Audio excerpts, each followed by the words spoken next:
Cette capsule vous est présentée par Evo Rétro, compagnie techno montréalaise d'accessoires de jeux vidéo.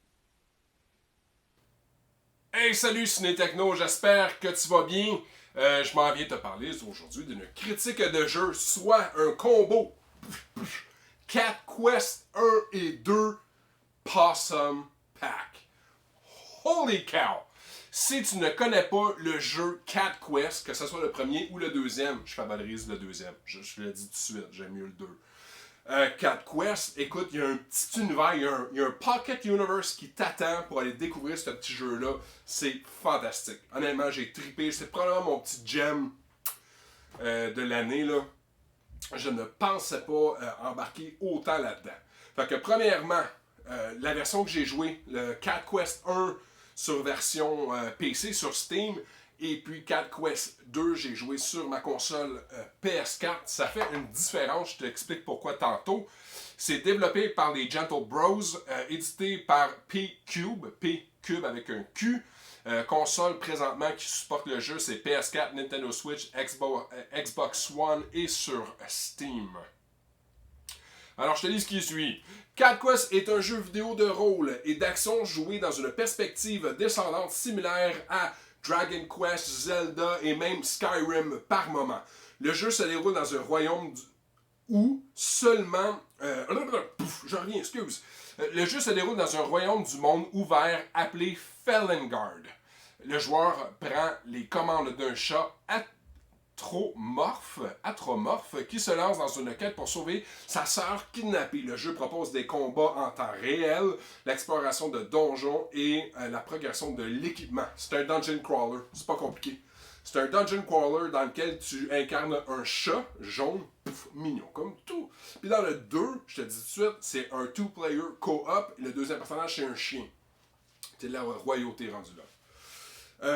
Cat Quest 1, c'est vraiment comme le brainchild. Tu le vois tout de suite, les lacunes sont connues. Là, la map, tu peux pas vraiment jouer dedans, tu peux pas zoomer. C'est juste un joueur faire des sauvegardes. Malgré le fait que j'ai adoré le concept d'aller faire une sieste sur un petit lit pour sauvegarder, puis ramener ton armure, ton mana et ton HP, il y a le fait que c'est quand même... Ça prenait plus de temps. Dans le deuxième, paf, t'es revenu. C'est fini, ça prend 1.5 secondes de sauvegarder, puis replenish. Puis tu peux tout de suite repartir à l'aventure. Il y a un nombre incalculable de donjons, d'endroits où est-ce que tu peux aller visiter. La map, elle est impressionnante à regarder. Puis quand tu joues, tu te rends compte que finalement, c'est pas, pas proportionnel. Fait que tu fais comme des pas de géants, ça va bien, t'es rendu de l'autre bord. C'est un petit univers, c'est un pocket universe adorable. Pour de vrai, là, j'ai tripé. Ça se joue vraiment bien. Comme à la Zelda, dans le fond. Je sais pas si tu te souviens, back in the day, quand on jouait à Zelda, c'était quoi? C'est que tu upgrades tes équipements, tu upgrades ton armure, tu découvres des magies, tu pars à l'aventure, puis c'est de découvrir la méthode de pouvoir vaincre les adversaires qui sont devant toi. Est-ce que je fais un fake attack, je fais une culbute par en arrière, lui il shoot, moi je reviens toc toc toc?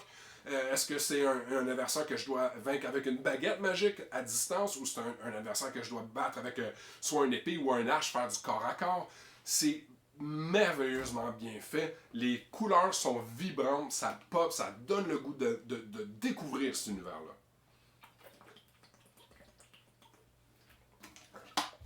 J'espère qu'ils font un 3. J'espère qu'il y a un troisième petit jeu comme ça qui nous attend bientôt. J'ai l'impression que tout ce qui a rapport avec Felengard, puis la façon de jouer, la façon de découvrir cet univers-là, tu peux rajouter des couches dessus.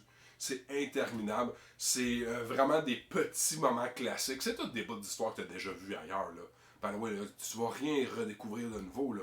C'est juste des storylines puisées à gauche puis à droite qui fait que c'est vraiment cool. Puis étant donné que tu es dans un univers de chat, euh, tout est déformé. Tu sais, you're perfect, your partner, tout est là pour vraiment venir un petit peu embellir cet univers-là. T'es obligé d'aller faire des donjons pour pouvoir aller vaincre des dragons, pour revenir au début, pour retourner plus loin plus tard, pour téléporter. Il faut que t'aies...